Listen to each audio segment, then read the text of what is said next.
o olho azul que o senhor coloca nas capas ali, ele seria daquela Sim. região, seria eslavo, seria... Perfeito. A linhagem dele, da onde seria? Bom, Isto eu é não sei, se assim. o senhor quiser expor, né? Posso falar um bocadinho, mas eu vou só mostrar aqui. Todas as pessoas que descreveram o navegador como era, 3 pessoas descreveram como ele era. Mais alto do que médio, altura, pele muito branca que queimava facilmente ao sol, com sardas, olhos azuis e cabelo louro avermelhado. Sim? E esta imagem que temos aqui... Deixa eu aumentar aqui. Perfeito. Okay? Foi pintada por Pedro Berruguete, que era o pintor na corte de Castela, na altura, e morreu em 1504. Morreu 2 anos antes do navegador. Só que todas as imagens que nós vemos aí, depois o mundo fora deste Colombo com o chapéu dos 3 bicos, ou lá quê, nem sequer é uma imagem que foi inicialmente pintada para ser o Colombo. Aquilo eu acho, se não me engano, era um frade qualquer em Itália, que alguém depois meteu o nome Colombo. Sim? Hoje já ninguém aceita que aquilo é a imagem dele. De qualquer maneira, temos a história é muito, muito diferente daquilo que nos disseram. Perfeitamente. Os livros, o senhor comentou comigo antes da live que vai lançar agora um livro em português, não sei se já foi anunciado isso, se eu já posso comentar ou ainda não? Bem, no Brasil vamos lançar o livro 1494, Dom João II e o Segredo do Brasil, que prova que o Brasil estava descoberto pelos portugueses antes do Tratado de Tordesilhas. Esse será pela editora Caravelas? Exatamente. Perfeito, perfeito. Exatamente. O que nós temos neste livro é prova concreta que o Brasil estava descoberto antes de março de 1493. Quando o navegador entra em Lisboa em março de 1493, Dom João II disse a ele que havia um continente no outro lado do Atlântico. E o navegador manteve isso secreto, porque ele de facto estava a ajudar Portugal. A viagem de 1492 não foi uma viagem de descoberta, foi uma viagem de dar as novidades ao mundo, porque as Ilhas Caraíbas já estavam descobertas. O próprio navegador trazia um mapa consigo de onde estavam as ilhas. Se vocês pesquisarem o Diário de Colón na internet e foram ver, acho que é o dia 3 de outubro de 1492, vão ler o relato que diz que ele estava a discutir com o capitão da Pinta, Pinzon, capitão da Pinta, sobre o mapa que lhe tinha enviado há pouco tempo para ele ver, sobre as ilhas que deviam estar ali naquela área, e que ambos concordavam que deviam estar mesmo perto das ilhas, que deviam estar ali naquele lugar, que as ilhas deviam estar ali. E 4 ou 5 dias mais tarde encontraram as ilhas. Olha que interessante.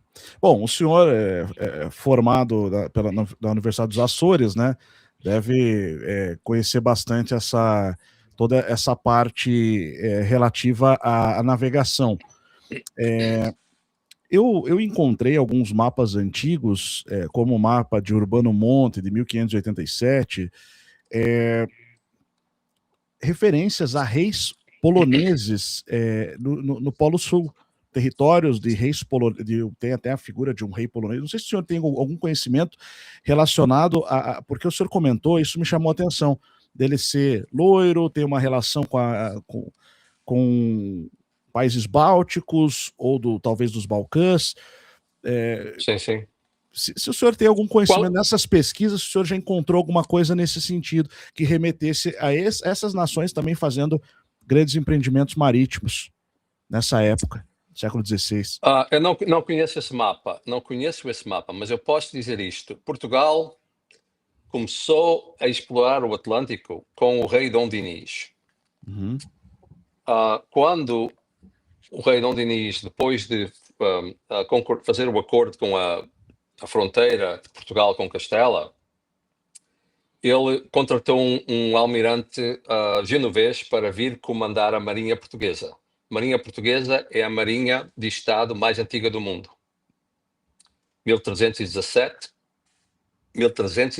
o Manuel Pessanha veio de Génova para comandar a Marinha Portuguesa.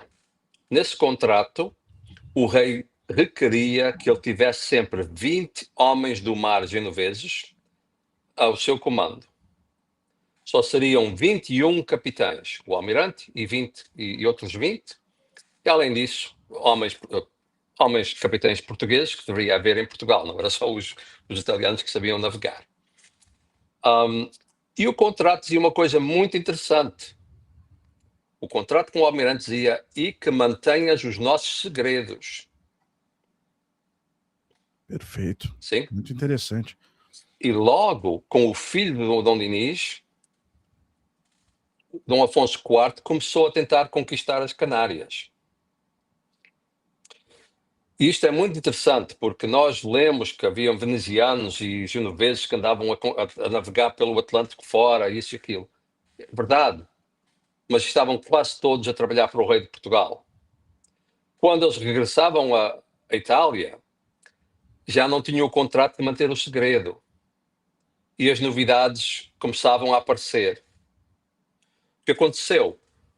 Portugal, desde o início, era um reino anti-vaticano, vamos dizer assim. Um reino cristão, mas um reino com outra noção do que era a espiritualidade cristã deveria ser. E então houve problemas com os papas por muitos séculos, vamos dizer assim. O próprio pai do rei Dom Dinis, o primeiro rei, Dom Afonso Henriques, foi excomungado. O segundo também, Dom Sancho. O terceiro também. Sim. O tio do rei Dom Dinis, Dom Sancho, eu não me lembro o título dele agora, foi deposto pelo Vaticano e o irmão foi metido no trono, que era o pai do rei Dom Dinis, Dom Afonso. Sim, o tio de Dom Dinis foi deposto, foi excomungado, depois tirado do trono pelo Vaticano. O pai de Dom Dinis foi posto do trono e depois foi excomungado. Sim? Só temos um problema com Portugal e o Vaticano desde o início. O que acontece? Quando os italianos começaram a falar que os portugueses estavam tentando conquistar as Canárias, o Vaticano deu a conquista das Canárias a um castelhano, o príncipe Luís da Cerda. Sim? O direito de conquistar as Canárias foram dados pelo Vaticano, não aos portugueses que já estavam tentando conquistar as Canárias, mas a um castelhano que era, vamos dizer assim, que não era contrário ao Vaticano. E nós só sabemos disso, e isto é uma coisa muito importante, porque eu costumo dizer muitas vezes, o que nós não sabemos é infinito comparado com aquilo que sabemos. Sim? Nós só sabemos disto porque no Vaticano foi descoberta uma carta do rei Afonso IV, escrita em 1344, em que o rei de Portugal está escrevendo ao Papa a dizer não concordamos que a conquista dessas ilhas fossem atribuídas a um castelhano, quando somos nós que já temos tentando conquistar aquelas ilhas há muito tempo, fomos os primeiros a tentar conquistá-las, e estão mais perto de nós do que outro reino cristão qualquer, e o direito deve ser nosso antes de outro reino qualquer. Sim? Se essa carta não fosse encontrada nos arquivos secretos do Vaticano, nós jamais saberíamos que os portugueses tentaram conquistar as Canárias por 50 anos. Por uns 50 anos antes de... a primeira metade do século XIV. Estavam investidos em conquistar as Canárias. Se não fosse uma carta encontrada nos arquivos secretos, ninguém ia saber. Isto volta àquela coisa do sigilo, sim?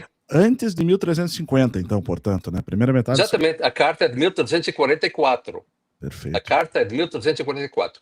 Mas já durante o reinado de Dom Dinis, tinha-se enviado até às Canárias outro capitão, esquece-me agora do nome, Franca, não importa. O Dom Dinis já tinha enviado um capitão às Canárias com uma frota, ainda quando era rei. Quer dizer, já no reinado de Dom Dinis se havia navegado até às Canárias tentar conquistar. Agora, quando nós falamos do sigilo, quando os portugueses, especialmente os historiadores portugueses, isso é uma coisa que eu não entendo, sim? Os próprios historiadores portugueses negam que houve segredo de Estado, porque não se encontra documentos sobre as viagens. Não se encontra porque era segredo. Sim? Se não fosse essa carta do rei Afonso IV, escondida no Vaticano por 500 anos, jamais nós saberíamos que os portugueses tentaram conquistar as Canárias em 1320. E também teve o período da União Ibérica, né, quando a Espanha domina sobre Portugal, que também é possível que tenha ocorrido alguma tentativa de supressão desses documentos, de ocultação desses documentos. Eu suponho. Sim, isso já é em 1580. Já o mundo estava descoberto. Sim. Não havia nada que esconder. Sim?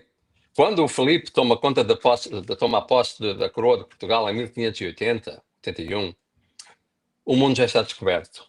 O que é que faltava para descobrir? Já tínhamos, a Austrália já estava descoberta pelos portugueses em 1522, mais ou menos. Já estava descoberta, foi mantida secreta por 200 anos. Então essa ocultação ela ocorreu antes, Sim. Essa supressão de documentos e tudo. Sim, sim. Porque é assim, Portugal é um reino pequenino, um dos reinos mais pequenos do mundo. Em 1500 tinha 1 milhão de habitantes. 1 milhão de habitantes, se metade é fêmeas, são 500 mil homens. Se metade são velhos e rapazes, jovens, temos 250 mil homens. 2 estádios de futebol. O que é que eles poderiam controlar? Nem sequer podiam defender o reino, quanto mais controlar, conquistar ou fazer o que eles iam fazer. Teve que ser tudo feito em segredo. E foi assim que as coisas foram feitas. Os Estados Unidos, a América, a Flórida, a Nova Escócia e parte do continente dos Estados Unidos já estava descoberta em 1424. Perfeito. 1424. Basta procurar o mapa das Antilhas na internet, 1424, e vão logo ver que o continente americano já estava no mapa conhecido pelos portugueses. O próprio nome Antilha é um nome puramente português. Não é italiano, não é latim, não é espanhol, é português. E era nomeado Antilha porque está oposto às Ilhas dos Açores. Seria a carta Portulano de Pizzigano? Exatamente. Eu tenho ela aqui. Vou colocar Exatamente. Exatamente. Basta só olhar para as latitudes. Isto é um problema que nós... as coisas às vezes são muito lógicas. Sim? No meu livro 494, exatamente. No meu livro 494, Dom João II e o Segredo do Brasil, eu trato desse mapa muito particularmente e explico exatamente como os territórios são a Flórida, Nova Escócia e a maior parte do continente americano, da costa do continente americano. Essa Ilha Vermelha, que é chamada Antilha, é o território americano que está oposto aos Açores, por isso é chamado Antilha. Os outros territórios já não estão opostos aos Açores, estão a sul e a norte, já não são Antilhas, são outros territórios. Entendi. Anti-ilha, né? Anti-ilha seria. Antilha, não, a Antilha não é antes, é oposta. É anti de oposto, né? Exatamente, oposto às ilhas. Aí estão as ilhas no meio, tu vês aí mesmo debaixo do teu rato, está aí os Açores, está a Madeira mais abaixo, mais abaixo temos as Canárias e ali à esquerda temos a Flórida. O problema quando nós olhamos para esse mapa, e isto é muitos investigadores gostam de dizer Isso são ilhas fantasiosas, ilhas imaginárias. Sim? O problema que nós temos que entender é que desde 1000 anos antes de Portugal existir, já se podia medir latitudes. Olha que A interessante. latitude era muito mais fácil de medir do que a longitude. Sim? Uhum. Por isso, nós temos a latitude, não podemos negar a latitude, porque se tu puxares esse mapa mais para a Península Ibérica, puxa lá para a Península Ibérica, aí mesmo, exatamente. Tu olha para isso. Isso é como um Google Maps. Isso daí é como um Google Maps. Tu pegares no Google Maps e meteres aí em cima, como eu já fiz, Uhum. está perfeitamente desenhado. Isto é 1424. Perfeito. É impressionante. Então, não podemos negar da capacidade do cartógrafo para desenhar um território, a geografia perfeita de um local onde ele tem as medidas perfeitas. O que acontece com os territórios das Américas é que não se podia medir longitude facilmente. Então, os territórios estão metidos no seu lugar de latitude, mas não de longitude. O senhor falou que aparece a Flórida. Exatamente. Puxa para baixo. Está ali a Flórida. Ok. Esse retângulo que está aí ao teu lado do rato aí, é a Flórida. Sim, eu li ali, eu até fiquei na dúvida. Aí, esse mesmo. Uhum. Isto está explicado no meu novo livro, perfeitamente explicado. O livro que a Caravelas vai editar, está perfeitamente explicado e as pessoas vão ficar admiradas como isto, em 1424, Portugal já tinha descoberto a Flórida, a maior parte dos Estados Unidos e a Nova Escócia. Agora, e o Brasil já estava descoberto antes de 1492. Só o que temos são descobertas secretas em que o Estado mantinha a informação, os navegadores que iam não descobriam às pessoas o que se tinha passado. Agora, esse mapa que tu estás a ver aí, se tu puxares para a esquerda para o nome do Pisigano, o nome que está em vertical, tu vais ver que o nome foi apagado. Aqui. Perfeito. O nome foi apagado. Porquê? Porque havia uma pena de morte em Portugal. O que acontece? Este mapa, feito por um pisigano que talvez era parente do almirante Pessanha, que o nome dele em italiano era Pisagno, este mapa aparece em 1424. Tu sabes o que é que Dom João II fez com os genoveses que eram capitães em Portugal? O rei despachou-os todos. Durante o reinado de Dom João I, parou de haver capitães genoveses em Portugal. Porquê? Porque este mapa traz um segredo enorme português. Que eles não podiam, que os genoveses não podiam manter calados. Olha só, é impressionante, é impressionante. Eu queria que o senhor mostrasse, o senhor tem os seus livros, né? Porque tem o pessoal que chegou agora, né? Às vezes não pegou o começo ali, né? Deixa eu voltar aqui. Agora 1494. Este livro vai ser publicado em pouco tempo no Brasil, pela Caravelas. Dom João II e o Segredo do Brasil. Como exploradores portugueses descobriram a América do Sul antes do Tratado da Tordesilhas.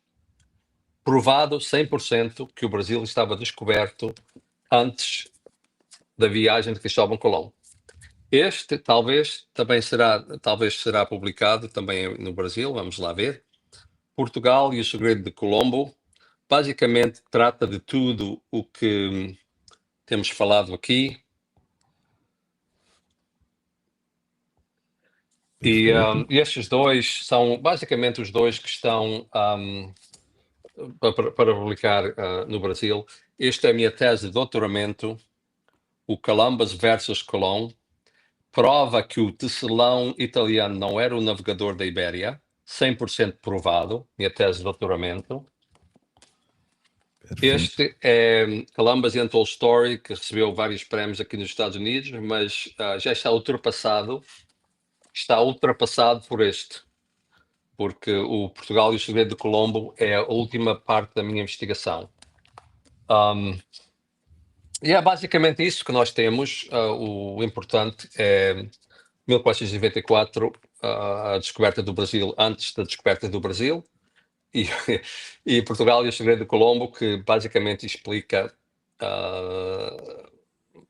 muito da história das descobertas portuguesas, explica como Colón estava a ser um agente a trabalhar para Portugal para enganar os espanhóis, explica como as descobertas estavam a acontecer já há muito tempo em Portugal, explica como o Vaticano era antagonista do reino português, coisas assim. A nossa história mundial, vamos dizer assim, porque Portugal não iniciou as descobertas para conquistar o mundo, iniciou as descobertas para mudar o mundo, para descobrir cientificamente o que é que o mundo era, para tentar espalhar um novo conceito espiritual da era do Espírito Santo, Quinto Império, que nunca chegou a concretizar, porque infelizmente as forças da religião organizada é muito mais forte do que uma religião desorganizada, porque a era do Espírito Santo não, o Quinto Império não foca em ter uma, Uma uma, instituição. multinacio- uma multinacional religiosa. Foca em cada um ter contato com o espírito propriamente. Perfeito. Eu tenho alguns materiais aqui sobre isso. Eu tenho o livro Os Espirituais Franciscanos, que me fugiu o nome do autor, é de difícil pronúncia, mas ele foi inclusive amigo, ele foi orientador do Papa, o Papa anterior ao Francisco, o, o alemão. Não conheço, não conheço, não Como? conheço. Não conheço, não conheço. Não, não, o Papa anterior ao Papa, o Sim, eu Ratzinger, sei é? o que foi Não depois, conhece? o que foi deposto. Sim, ainda Isso, eu sei, mas não conheço o livro, o autor, não conheço. tá, Mas aqui do Império bem, a gente estuda bastante aqui também, fala bastante sobre esse tema pois sensacional. é uma ideia de mudar, de avançar a humanidade, vamos dizer assim, avançar a humanidade. Nós temos que realizar que nós estamos em guerras religiosas desde o rei David. Sim, estamos em guerras religiosas. Sim, e principalmente nos últimos 2000 anos, ainda continuamos, muitos dos reis dos terroristas muçulmanos, é sobre religião. E nós temos que ultrapassar essa parte, essa fase da humanidade.